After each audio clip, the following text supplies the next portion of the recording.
किसान भाइयों, आज की वीडियो में हम बात करेंगे गेहूं की बुआई के समय किन किन खादों का इस्तेमाल करें।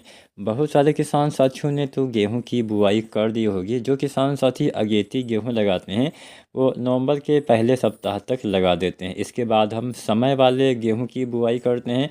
तो आज हम खाद डालने का एक ऐसा फार्मूला आपको बताएंगे। अगर आप इस फार्मूले से अपनी खादों का इस्तेमाल करते हैं तो आपके गेहूं में बढ़िया कल्ले आएंगे, जड़ों का विकास अच्छे से होगा, फसल की अच्छी ग्रोथ होगी और बाद में अच्छी बालियां भी आपको दिखाई देंगी। तो पैदावार ज़्यादा पाने के लिए ये खाद का तरीका आप अपना सकते हैं। पूरा वीडियो किसान साथियों देखिएगा और कुछ भी मन में सवाल हो या सुझाव हो तो आप कमेंट अवश्य करिएगा। तो चलिए जानते हैं। यहाँ पे हम संपूर्ण मात्रा आपको बताएंगे, संपूर्ण फसल अवधि में कौन कौन सी खाद डालें उसके बारे में भी आपको बताएंगे। और बेसल डोज वाली जो खाद होती है, जिसको हम बुआई वाली खाद कहते हैं, वो गेहूं के लिए बहुत महत्वपूर्ण होती हैं। तो उसके बारे में भी हम बताएंगे। तो चलिए जानते हैं कौन सा फार्मूला आपको अपनाना है। तो ये फार्मूला बहुत ही दमदार तरीका आज हम आपको बताएंगे, जिससे आपके पौधे में अच्छा तेज़ी से विकास होगा। तो चलिए सबसे पहले बात बुआई के समय की ही करते हैं। अब भले ही अगेती गेहूं आप लगा चुके हों, लेकिन हम अगेती गेहूं के बारे में भी आपको बताएंगे और समय से बोई जाने वाली जो वैरायटियां हैं, जो अब हम गेहूं लगाएंगे, उसके बारे में भी आपको बताएंगे कितना उसमें खाद देना चाहिए। तो हमारे ज़्यादातर किसान साथी डीएपी खाद का इस्तेमाल करते हैं।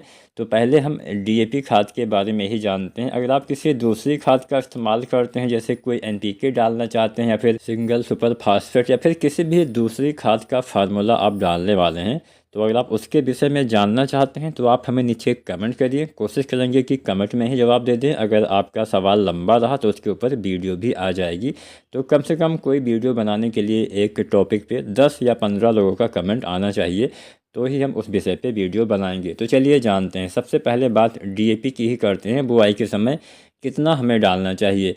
तो गेहूं की बुआई के समय अगर आप समय से गेहूं लगाते हैं, यदि नवंबर के पहले सप्ताह के बाद आप गेहूं लगाते हैं, तो उसमें आपको 55 किलो डीएपी पर एकड़ के हिसाब से डालना है। यहाँ पे मैं एक बात आपको और बताते चलूँ।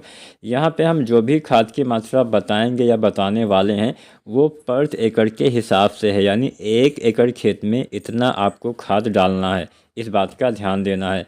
तो आपको 55 किलो डीएपी समय से जो हम गेहूं की बुआई करते हैं उसमें आपको डालना है। अगर आप गेहूं की अगेती बुआई करते हैं तो उसमें 10 से 15 किलो डीएपी आप बढ़ा के डालिएगा, यानी उसमें आप 65 से 70 किलो डीएपी प्रयोग कर सकते हैं। अगेती मतलब 20 अक्टूबर से और नवंबर के पहले सप्ताह तक अगर आप गेहूं लगाते हैं और अगेती वाली वैरायटियां लगाते हैं तो आपको 10-15 किलो डीएपी बढ़ा के डालना है। अगर आप समय से बुआई करते हैं तो आपको 55 किलो डीएपी डालना है। इस बात का ध्यान देना है। हमेशा डीएपी खाद का इस्तेमाल गेहूं की बुआई करते समय ही करना चाहिए। अगर आप चाहते हैं कि डीएपी सही से काम करे आपके पौधे में, हम डीएपी का इस्तेमाल इसलिए करते हैं ताकि फसल में जड़ विकास अच्छे से हो सके।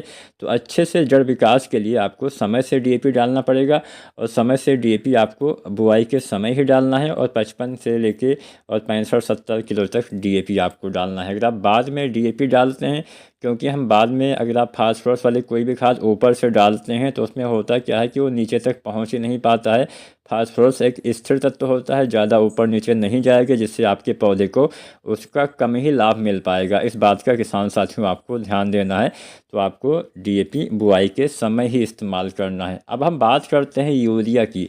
अब यहाँ पे किसान साथियों के मन में एक कन्फ्यूजन हमेशा रहता है कि क्या हमें गेहूं की बुआई के समय यूरिया डालना चाहिए या नहीं डालना चाहिए। हालांकि कुछ नाइट्रोजन आपका डीएपी के द्वारा भी मिल जाता है, लेकिन अगर आप सिंचित अवस्था में गेहूं लगाते हैं तो वहाँ के किसान साथी यूरिया खाद का इस्तेमाल बुआई के समय कर सकते हैं। सिंचित अवस्था का मतलब क्या होता है? जहाँ पे सिंचाई के अच्छे संसाधन उपलब्ध हैं, जहाँ पे मिट्टी में नमी अच्छी मात्रा में उपलब्ध होती है बुआई के समय, वहाँ के किसान साथी यूरिया डाल सकते हैं।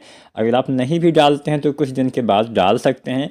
और जहाँ पे असिंचित वाले क्षेत्र होते हैं, जहाँ पे सिंचाई के थोड़ा सा कम संसाधन उपलब्ध होते हैं, ऐसे क्षेत्र जहाँ पे पानी की थोड़ा कमी होती है, तो वहाँ के किसान साथी जहाँ पे बुआई के समय यूरिया डालने की सिफारिश नहीं की जाती है, वहाँ के किसान साथी बुआई के समय यूरिया न डालें, केवल डीएपी वगैरह ही डालें और बाकी जगह पे सिंचित अवस्था में आप यूरिया का प्रयोग कर सकते हैं। 20 से 25 किलो यानी लगभग आधा बैग यूरिया आपको इस्तेमाल करना चाहिए, इस बात का ध्यान देना है। इसके साथ साथ पोटास की भी बात कर लेते हैं। पोटास के बिना कभी भी किसी भी फसल में आप ज़्यादा पैदावार नहीं ले पाएंगे।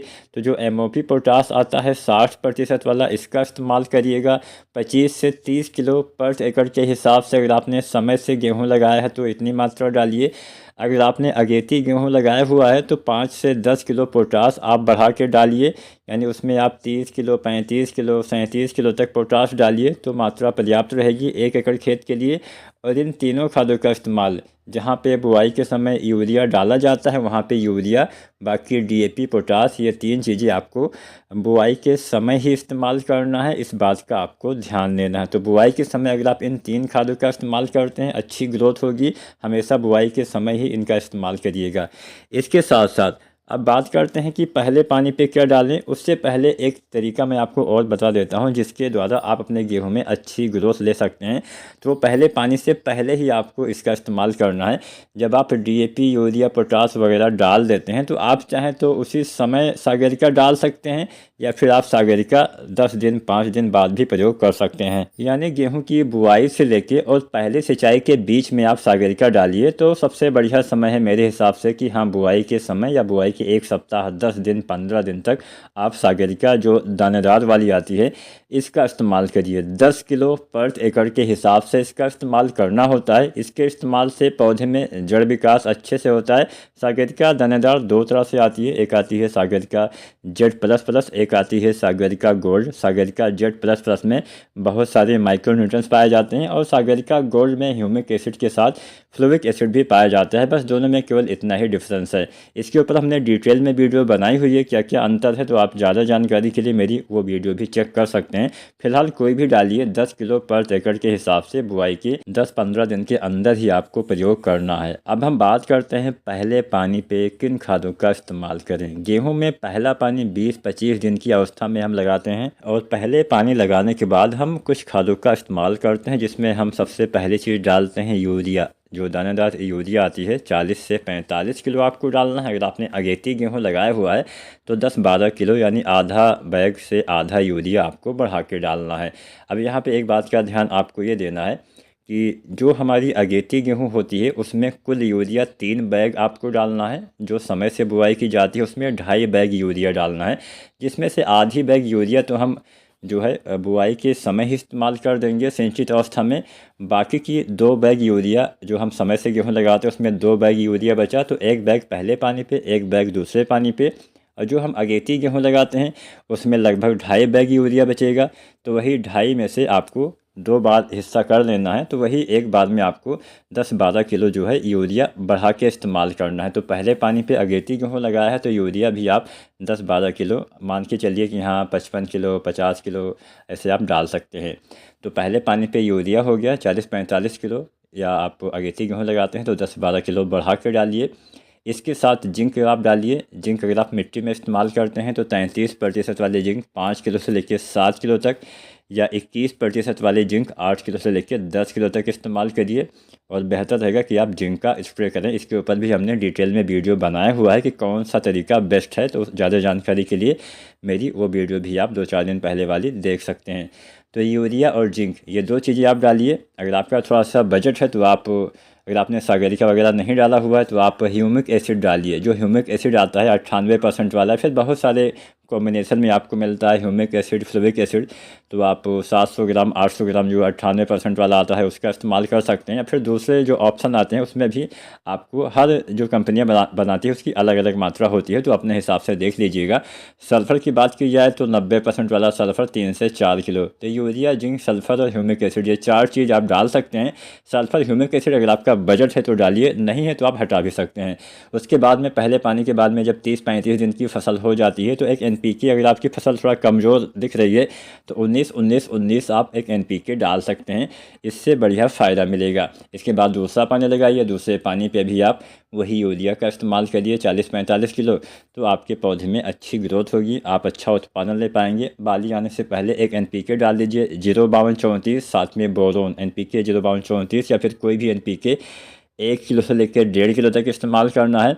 साथ में बोरोन जो आता है 20% वाला, लगभग 100 ग्राम इस्तेमाल करना है। ये दो चीज़ बाली निकलने से पहले और बालियाँ निकलने के बाद NPK 0050 का इस्तेमाल करना है। इसके अलावा कोई भी फालतू की चीज़ों का इस्तेमाल नहीं करना है। हाँ, कुछ सूक्ष्म तत्व होते हैं जिसका फार्मूला बहुत ही अच्छा हमने पिछले साल भी बताया हुआ था, तो समय आने दीजिए, उसके ऊपर भी वीडियो बहुत जल्द आ जाएगा कि हाँ कल्ले बढ़ाने के क्या क्या तरीके हो सकते हैं। अगर आप इस तरीके से भी खाद का इस्तेमाल करते हैं, कल्ला फुटाव अच्छा होगा, आपके पौधे में ज़्यादा ग्रोथ होगी, हरियाली आएगी और बढ़िया आपको उत्पादन देखने को मिलेगा। तो आज हमने बुआई के साथ साथ संपूर्ण खाद की मात्रा बता दी है। कोई भी कन्फ्यूजन हो तो आप कमेंट के माध्यम से अपना कन्फ्यूजन दूर कर सकते हैं। वीडियो अच्छी लगी हो तो लाइक शेयर करें, चैनल को सब्सक्राइब करिएगा। धन्यवाद।